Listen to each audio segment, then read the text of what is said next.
એટલે દક્ષાબેન આહિર કલ્પના કરી છે કે આહિરાણી મહારાજ જે તૈયારી થતી હતી અને એમાં એમ કહેવાય છે કે ભગવાન શિવ પાર્વતીને એમ કહે છે ક્યાં આયલા કે મહારાજમાં જો કવિની કલ્પના કે મનાઈ લેતા જાવ કે નહીં ત્યાં પુરુષને મનાય છે બેનો માટે જ છે અને ત્યારે એટલું કીધું કે તમારે આવું તો એક કામ કરો એક બાર શ્રી બોલે ભંડારી બનકર રજકી નારી ગોકુલ મેં આ ગયા જેમ એમાં આવ્યા હતા એમાં આવો થાય હાડી પહેરો થાય નક પહેરો ન થાય અને હાડી પહેરીને આવ્યા ભગવાન શિવ કેવા નાઈસા એનો સંત જો દક્ષાબેન આહિર આ તો હું તમને કહું કે આ બેને લખ્યો એટલે તમને ખબર પડે કે આહિરની દીકરીનો સંત છે બાકી હું તમને એમ કહું કોક સારનો છે તમે હા પાડો તો જ થાય કારણ કે એના શબ્દો એવા છે હું લખે છે બેન કેવા રાસમાં આવ્યા એનું વર્ણન કેવું છે સાંભળજો મજા આવશે સરસરી સંત છે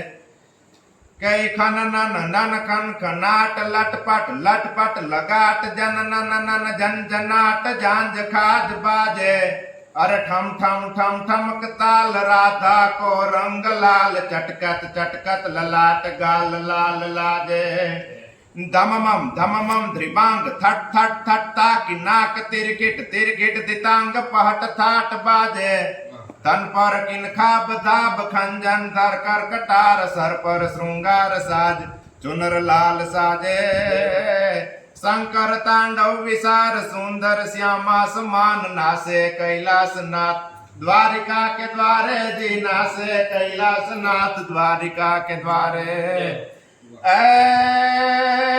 ડોલત બ્રહ્માંડ નાદ ગાડ ગાડ ગાડ ગાડ ગડાટ રણ જણ રણાટ કાન તાન રાસે બરસે રસ ડાલ ડાલ રટનન ગોપાલ ગ્વાલ હરિ હરિ હરિ નામ જાપ પાન પાન માહે गिरजा संगे पधार मुंड माल त्याग बार सट सट सट भस्म साप चटक चाल धारे शंकर तांडव विसार सुंदर श्यामा समान नासे कैलास नाथ द्वारिका के द्वारे जी नासे कैलास नाथ द्वारिका के द्वारे आ दक्षाबेन आहिरનો કેવાય ને શબ્દો લખ્યા